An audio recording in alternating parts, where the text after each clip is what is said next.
Hello everyone, and welcome to today's show. We will be diving into witchcraft and wizardry topics and see how Harry Potter has any correlation with history of English. That's right. J.K. Rowling Harry Potter series isn't just about wizards and spells. It's a treasure trove in linguistic history. Let's explore it together. So Kim, did you know that the language in Harry Potter is heavily influenced by Old English, Latin, and mythology? Yeah, absolutely. For example, many spells in the series are derived from Latin. Expelliarmus. It comes from the Latin word expellere, meaning to drive out, and arma, meaning weapons. Oh, I love that spell. Are there any spells that derive from the Latin? Definitely. Many spells in Harry Potter have Latin roots. For example, lumos, the spell that produced light, comes from the Latin word lumen, meaning light. Oh, that's cool. What about the spell to unlock Alohamola? Oh, great question. Alohomora is a bit different. While it doesn't directly from the Latin, it's thought to be inspired from the West African Sidiki dialect phrase that means friendly to thieves.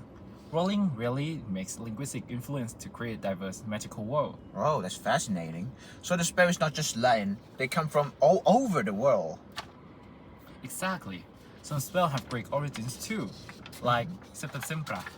Septem comes from the Latin word secare, meaning to cut, and Sempra is from semper, meaning always.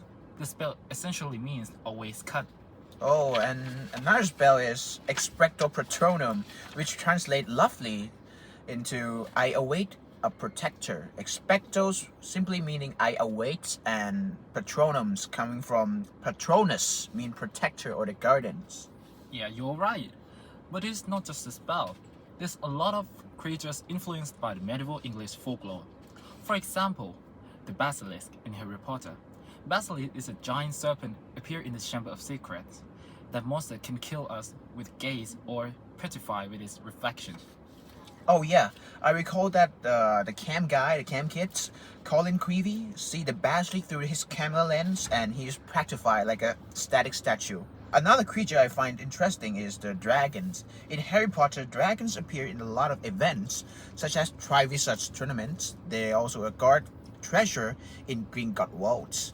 In English folklore, dragons symbolize a challenge for heroes, a knight, like in Beowulf. Beowulf, alongside his men, managed to kill the dragon by stabbing in the belly. Yeah. Oh, and in Harry Potter, there is some sort of class distinction that worth mention. Oh, like a pure-blood, half-blood Muggle-born or something? Yeah, that does implicate the English society.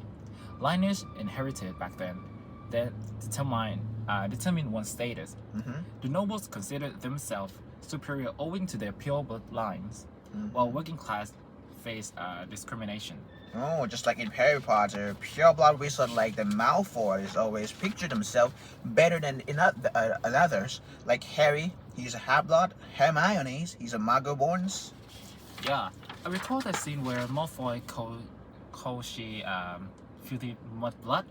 Feel a little mudblood. Yeah. Yeah, that scene portray how back in the day, people struggle against racism and xenophobia. One more thing that I can think of is the house division. Hogwarts reflects elite boarding school in England like Eton, Harrow, etc., which is a place for upper classes. And there are 4 houses in the story. Each of them represents different traits and value based on the student backgrounds and abilities, of course, such as Gryffindor represent bravery, while Slytherin represent ambition and elitism. Yeah. Back in the past, education in Britain was only reserved for the wealthy people. Working class were typically excluded from formal education or regulated to a basic vocational training. Oh yeah. I was surprised when Harry got an invitation letter from Hogwarts. His Muggle life was a nightmare with the Dursley family, living in a small cupboard under stair that belonged to the Dursley brother. Yeah. The fact is, in the wizarding world, the Potter family is so rich that his family has a big saving in Gringotts Wizarding Bank. Oh yeah. And the last thing is the real life location. My favorite one it would be the platform nice 3/4. Yeah, or the King Cross station in London, which is the real iconic train station in London. Ah, I see the departure point of the train to Hogwarts. That's right, Kim. So Harry Potter isn't just a magical story.